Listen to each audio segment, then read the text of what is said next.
शिखा की नई नई शादी हुई थी। उसका मायका और ससुराल दोनों कानपुर में ही थे, इसलिए उससे मिलने उसके भाई अक्सर आते जाते रहते थे। ये बात शिखा की सास मीना को बिल्कुल पसंद नहीं थी। मम्मी जी, आज राहुल भैया आ रहे हैं। कौन, तेरे चाचा का लड़का? जी मम्मी जी। अरे पर वो तो दिल्ली में रहता है ना। हाँ मम्मी जी, उन्हें कल सुबह दिल्ली के लिए निकलना है, तो वो आज मुझसे मिलते हुए कल सुबह यहीं से निकल जाएंगे। हमने तो धर्मशाला खोल रखी है ना। कुछ कहा क्या मम्मी जी? मैंने कहा हाँ हाँ, आने दे तेरे भैया को, जमकर खातिरदारी करेंगे। अब तो कुछ करना ही पड़ेगा, इससे पहले कि मेरा घर धर्मशाला बन जाए। ये कैसी बातें कर रही हो मीना? सच ही तो कह रही हूं। अभी इसकी शादी को साल भर भी नहीं हुआ और आए दिन इसके घर वाले आ धमकते हैं। अरे तो क्या हुआ, वो इसी शहर में रहते हैं तो हाल चाल लेने आ जाते हैं। इस बार मैं उनका हाल और चाल दोनों ही बिगाड़ दूंगी। अब बहुत हो गया जी।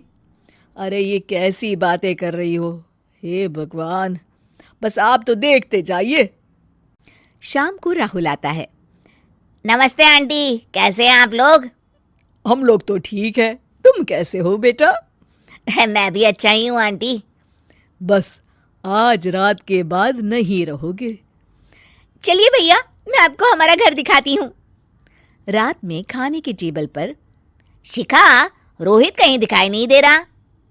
जी भैया, वो ऑफिस के काम से बाहर गए हैं, कल शाम तक आएंगे। अच्छा अच्छा। बेटा, क्या तुम भूत प्रेत में मानते हो? नहीं नहीं आंटी जी, पर अचानक आपको ये ख्याल कहाँ से आ गया? पता नहीं क्यों, कभी कभी मुझे लगता है जैसे रात के समय बैठक में कोई घूमता रहता है। ये आप क्या कह रही हैं मम्मी जी? हाँ, तुम लोग घबरा ना जाओ, इसलिए मैंने आज तक इस बारे में कुछ नहीं कहा। ये आपका वहम होगा आंटी जी, ऐसा कुछ नहीं होता। हो सकता है। चलो अब मेरा सोने का टाइम हो गया है तो चलती हूँ मैं। शिखा बेटा, राहुल के सोने की व्यवस्था वहीं दीवान पर कर देना। जी पापा जी। अब चलिए भी। अच्छा, तो बैठक में सोने वाले हैं साहबजादे। क्या बड़बड़ा रही हो? कुछ नहीं, आप सो जाइए। मीना और महेश के सोने के बाद शिखा और राहुल आपस में बात कर रहे होते हैं, तभी डोरबेल बजती है। अरे आप! सरप्राइज! काम जल्दी खत्म हो गया तो मैं आज ही चला आया। ये तो बहुत अच्छा किया। देखिए राहुल भैया भी आए हुए हैं, आप दोनों का मिलना भी हो जाएगा। कैसे हो रोहित? मैं तो ठीक हूँ भैया। शिखा, मैं भी आज यहीं सो जाता हूँ, राहुल भैया से बातचीत भी हो जाएगी। अच्छा अच्छा, ठीक है। मीना आधी रात को उठती है, कंबल मुंह से पैर तक ओढ़ के डंडा लेके बैठक में आती है और देखती है दीवान पर चादर ओढ़े कोई लेटा हुआ है। देखो तो कैसे मजे से सो रहा है बहन के ससुराल में। मीना ताबड़तोड़ 4-5 डंडे मार देती है। अरे मर गया, अरे बचाओ बचाओ, कौन है? मीना जल्दी से अपने कमरे में भाग जाती है। हे भगवान, ये मैंने क्या किया? ये रोहित कहाँ से आ गया? लगता है ये नालायक राहुल मेहमानों वाले कमरे में सो गया होगा। आज तो इसकी खैर नहीं। उधर बैठक में, अरे क्या हुआ रोहित? मैं बाथरूम में था, तुम्हारे चिल्लाने की आवाज सुनी। पता है भैया, मैं सो रहा था, अचानक से कोई आकर मुझे डंडे मारने लगा। ये क्या कह रहे हो? लगता है तुम भी आंटी की तरह भूत प्रेत में मानते हो। नहीं नहीं भैया, सच में कोई आया था। मैं तो जा रहा हूँ मेहमानों वाले कमरे में सोने के लिए। इस समय अपने रूम में जाऊंगा तो शिखा की नींद खराब हो जाएगी। ठीक है भाई, जाओ तुम, जहां तुम्हारा भूत डंडा लेके ना आ सके।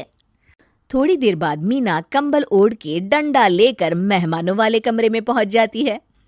वो बिस्तर पर सोए रोहित को फिर डंडों से मारने लगती है। अरे मर गया, अरे मर गया। तू भूत प्रेत में नहीं मानता ना? ये ले, अब डंडे खा। हैं? ये तो माँ की आवाज है। रोहित कंबल खींच देता है। बेटा तू! अरे ये क्या कर रही हो माँ? मार मार के मेरा भरता बना दिया आपने। दे मेरे लाल, मैंने तो तुझे ही मार मार कर लाल कर दिया। मैं तो उस राहुल के बच्चे को सबक सिखाना चाहती थी। राहुल भैया को? हाँ बेटा, मुझे लगा अगर उसे डंडे मारूंगी तो शिखा के मायके वाले यहाँ आना छोड़ देंगे। हे भगवान, माँ, ये घर शिखा का भी है, उसके घर वाले जब चाहे आ सकते हैं। हाँ बेटा, आज मुझे भगवान का इशारा समझ में आ गया। मैं कितना गलत करने चली थी और अपने ही बेटे को चोट पहुंचा दी। अब चुपचाप जाके सो जाओ माँ, और किसी को कुछ बताने की जरूरत भी नहीं है। शिक्षा दूसरी